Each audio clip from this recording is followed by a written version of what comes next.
Hey, what's up, everybody? Welcome back to the channel. My name is Logan, and today we are going to take a look in history of the Sword and Shield era because I got people kind of asking me questions like, is it time to sell? Is the Pokemon market kind of crashing and stuff right now?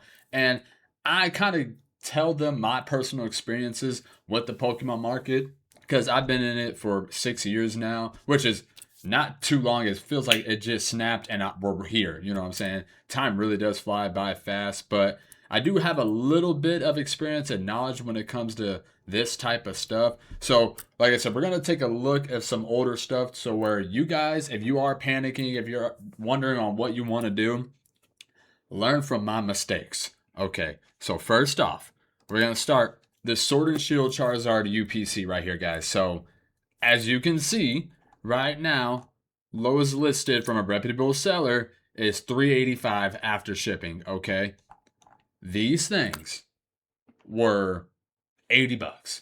80 bucks all day and night for a very long time. Nobody really wanted these. Nobody really cared about the promos. You can get the pack of promos, the 3 promos for $5. I mean, I'm telling you guys, these things were nobody wanted them. Everybody was so hyped about them because it was a UPC and they're like, "Oh my god, we got to get these because you had, the Hidden Fates one, and I'm missing one for some odd reason. I'm missing one of the Sword and Shield Arrow. Why everybody was so excited for it? Please put that in the comment section. I'm missing one. I don't know why I can't think about it right now, but everybody thought this was going to be the Celebrations UPC. That's what it was. Everybody was like, this Charizard one's going to be like the Celebrations one. Well, they printed the life out of this one. Way more than they did Celebrations, and Celebrations was during COVID, so obviously distribution problems and everything like that during COVID. But like I said, all day and night, these things were 80 bucks. It was so probably 90 bucks after taxes. But that was probably 3-4 years ago, maybe not even that long ago. But these all released. I mean, Sword and Shield era was from like 2020 to 2022, late 2022, 2023. So it was like these are all 3-4 years old that we're going to take a look at because we're not going to Vivid Voltage, Rebel Clash, and Darkness Ablaze and that stuff. So only about 3-4 years old right now, guys. These are 80 bucks all day and night, and now we're at 385. Okay, that's almost 5x in a couple of years, and it got up to probably mid fours, high sale price in 500. So again, nobody really wanted these, but now everybody wants them because it's got really good pack selection in there. Evolving Skies, Lost Origin, Brilliant Stars, Silver Tempest. All the good Sword and Shield sets are in this box for the most part. So again, everybody slept on it, and now it's up basically 5x in a couple of years. And in just 1 year, the low was 183, and now, like I said, we're at 385. So just in 1 year, it's 2x, 2x and some change in just 1 year. Next up, 151 UPC, guys. Me and my guy were talking about this one, man. We really dropped the ball when it came to 151 because 151 for the new people did not start the boom. It was Surging Sparks is what really got the boom going. 151 came out months before Surging. So again, these things were sitting on the shelves all day and night for MSRP. Nobody touched them. Nobody wanted them. Nobody really cared about the promos.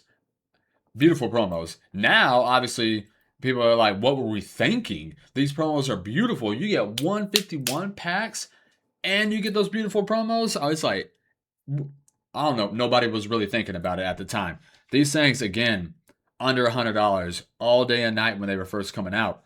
Just at the 1 year chart, they were at $246. They got up to over $600. High sell price is $695. And now, lowest listed from a reputable seller with some decent sales at $600 basically. So it's basically still a $600 box. So it has basically 3x'd in a year, and in not even probably 2-3 years, probably 2.5 years, almost 3 years now. It's gone up 5-6x. I mean, that's crazy numbers, guys. And this was a no-brainer buy. If you look back on it now, it was a no-brainer. Duh. It's the 151 most popular set of this era, especially during that time. and it's got, I mean, and it's got crazy cool promos. I mean, it was that was a slap in the face right here. Another one, 151 ETB sat on the shelves for MSRP. Yeah, I'm pretty sure they were going below MSRP from like card shops and stuff like that. Look at the 1 year chart, 121.90, got all the way up to 405 ish, 410. High sell price 527. That's kind of crazy.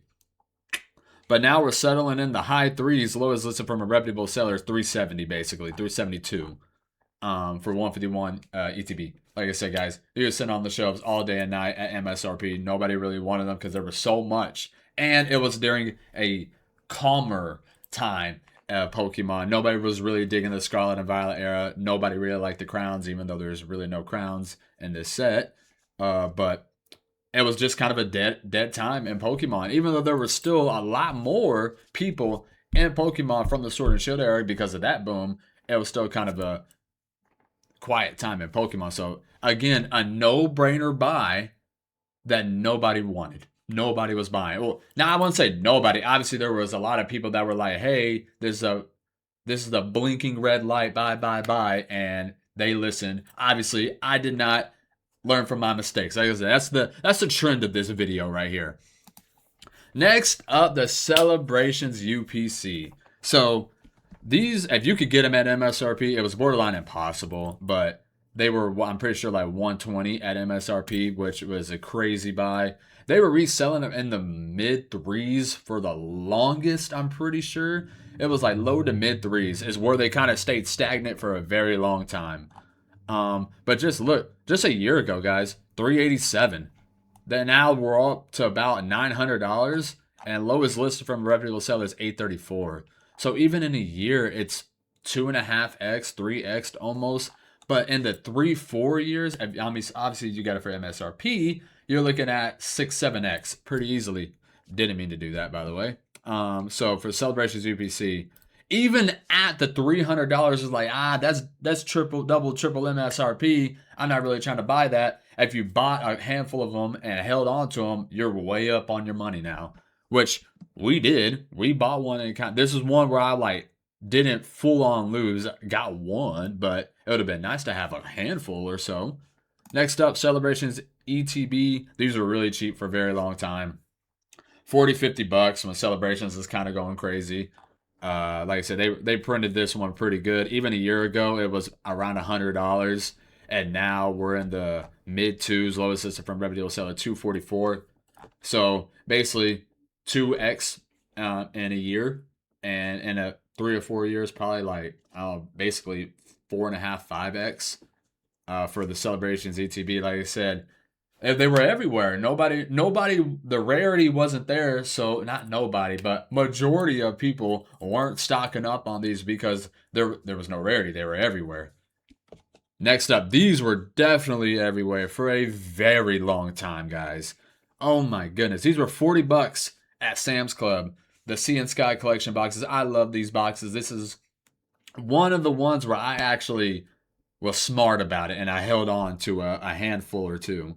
But yeah, no, this is a screaming buy. You get 13, I'm pretty sure it's 13, 14 Crown Zenith packs for $40. That's like $2.70. I'm pretty sure a pack for Crown Zenith. And you look back at it now, you're like, duh. And so, I mean, like I said, MSRP back then was 40 for these, not what they are now. And like I said, just look at the year chart. It was $67 just a year ago. And now we're right around $200. Lowest listed from reputable seller is $205. And that's obviously broken down. Obviously, they're probably going to ship it like that. But yeah, $205. So just in a year, it's gone basically 3.5x. And then, I mean, these were printed into like late 2022, 2023.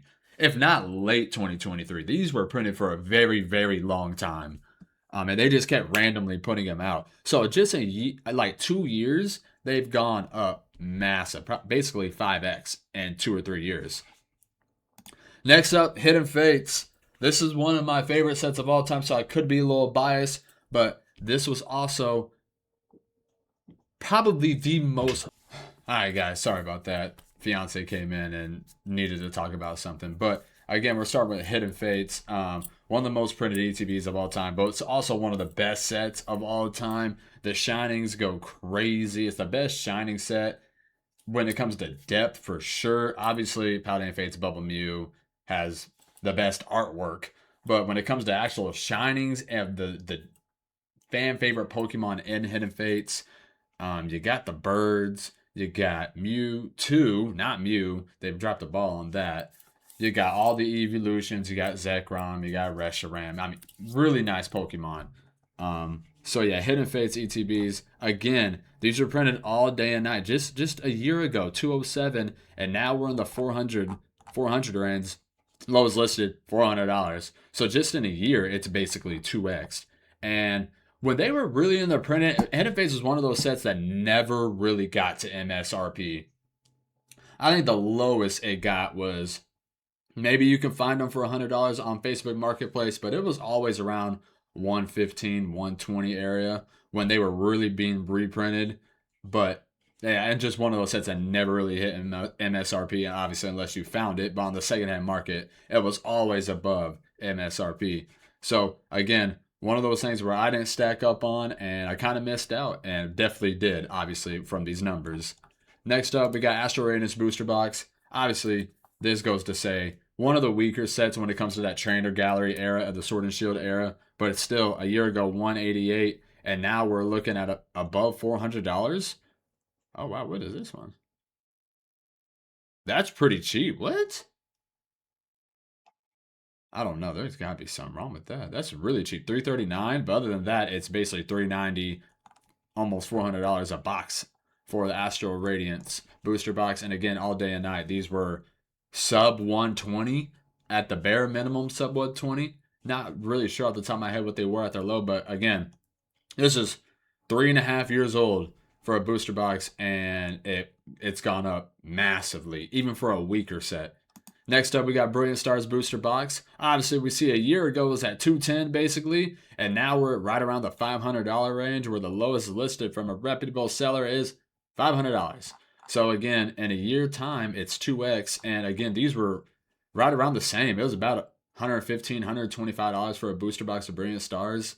Uh, I can't believe I didn't really stock up on any of these things, because like I said, it was all out there, and then all of a sudden it's not, and you're just like, oh, where did all the supply go? And it's just gone, and you really miss out. Next up, Chilling Rain. So we're getting to the big ones. These just a year ago were 242, got all the way up to above 500. Now it's kind of dropped a lot. Lowest listed reputable sellers at 430 basically after shipping.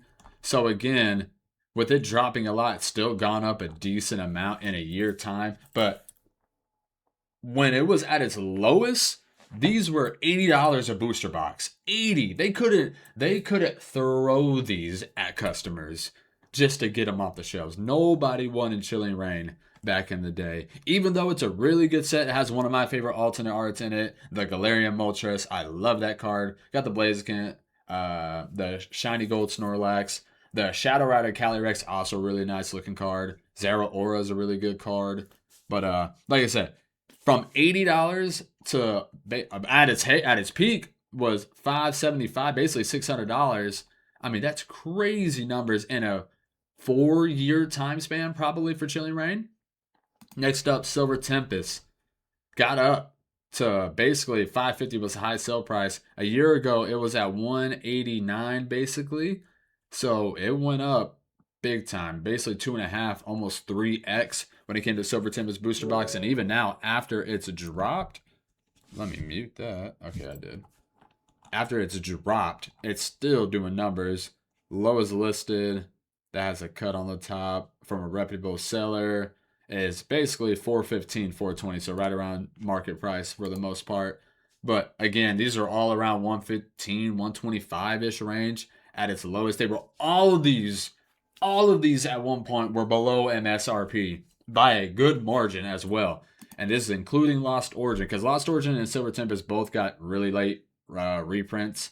But even then, if it's a good set with good depth, nice artwork, fan favorite Pokemon, it will always rise over time. And this is again one of the ones where at year time 251 was his lowest, got all the way up to high sell price of 900, and now it's starting to level out. I still think it's criminally underrated right now. It's basically 645, 650 a booster box for the Lost Origin. I mean, again, all of these were below MSRP just probably 3 years ago. This one might even be a little bit sooner than that. I wish I had the dates right here for every single one of them. But at max 4 years, but probably 3 years ago. I thought I muted you. Guess not. Sorry about that, guys.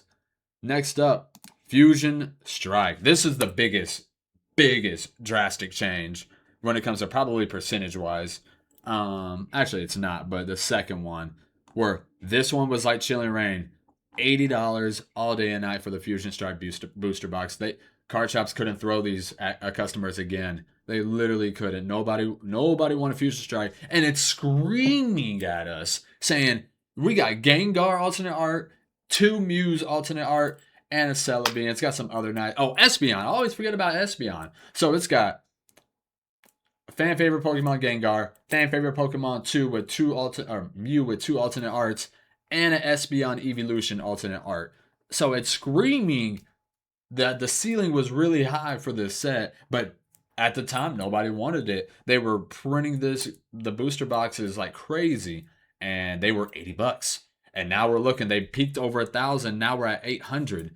So that's still 10x in 4 years time span. I mean, if you load it up on Fusion Strike, you're looking really good, especially if you sold when they were over 1,000. That's even bigger percentages gain. So that's just, oh man, just crazy to think about and stupid of me, because I sold a bunch of these about like 140 so I'm like, oh, almost doubled, so that's pretty good. And now I'm looking stupid. Next up, so even the king of the Sword and Shield era, even the king had crazy percentage gains and was really cheap, even in its prime. Evolving Skies, believe me or not, go look at the data. It was below MSRP in its heyday. It was below it. Even when everybody was saying this is one of the best sets, it's a no-brainer buy, it was way below MSRP by at least $30. That you could probably get, especially for this time of year, you could probably get crazy deals. So a year ago, it was $953, and now it peaked at about $2,600, and now we're settling in the low $2,000. Basically, that's just 36 packs, so $2,200. So it went from $950 to $2,200 in a year. I know you're like, that's like 2.5x, but that's over $1,000, guys, in a year. And an even bigger percentage if you go look at the full history of Evolving Skies, where it's like even this one, me and my buddy were talking about, was like the amount of Evolving Skies we ripped is like criminal to how much money we could have now. It's not like you couldn't really resell it unless you had distribution back then. But it's like, oh my goodness, we were talking about just how much Evolving we ripped. And it's like, Lord have mercy, what could we have done if we just saved half of what we had? If we just saved half of it, it would be crazy. We missed out. But I'm not going to say we. I personally, going through each of these things, even if you just kept a little bit, just a 1 or 2 of each item and held for 3 or 4 years, because that's what I mainly talk about, guys, is I'm looking at like a 3 to 4 year window, because that's what it seems to be. Pokemon kind of goes through. Now it might get expedited now with a lot of the big wigs kind of getting into Pokemon, that those booms might be reoccurring a lot more often. I could be wrong on that, but it's usually every 3 to 4 years a big old boom happens. And if I've lost thousands of dollars, thousands of dollars just opening up everything, because I was a stupid kid 4 or 5 years ago, just opening all this stuff up and not really taking it, not really investing. But now, learn from my mistakes, guys. Learn through the history of Pokemon that this stuff, the Scarlet and Violet era, the ceiling is so much higher, or the floor, the floor is so much higher than the Sword and Shield era because not one booster box in the Scarlet Violet era is below MSRP right now. I know there's some that started. I know base set, Paldea, Obsidian Flames all started, and then you go with the 151. All that stuff started below MSRP, but now the boom went crazy. During the boom of Sword and Shield era, COVID era, all these boxes were still below MSRP. All of them. All of them were on the Pokemon Center for the most part. I don't know about evolving, but all the rest of them were on Pokemon Center for a very, very long time because they were all below MSRP and Pokemon Center only sells at MSRP.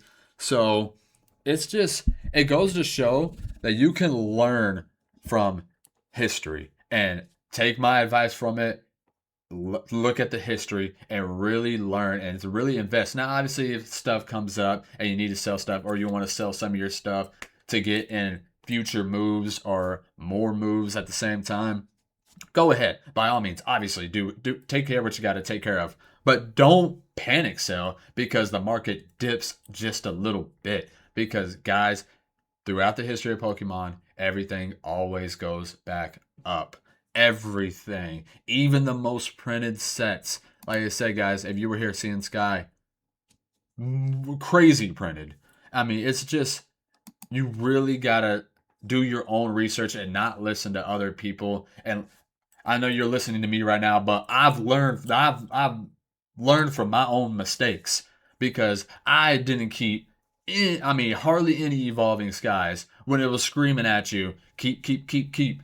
Now, what are the screaming things that I'm thinking about now? It's 151, Paldea Fates, Prismatic Evolutions, Destined Rivals, Paldea Evolved. All these things are screaming at you, hey, you might want to keep a couple if you can, stock up a little bit while you can, because even over time, even if they may be high right now, probably it might be a good choice to really stock up on some stuff if you can, if you have the capital to move some stuff around, because it's kind of, it makes me a little sick how much evolving I ripped. And now looking at this just 3 or 4 years down the road, it's like, bruh. Like, and so now I'm starting to think of what is that thing from the Scarlet and Violet era. Like I said, 151, Paldea and Fates, Prismatic, Destined Rivals. I know I'm more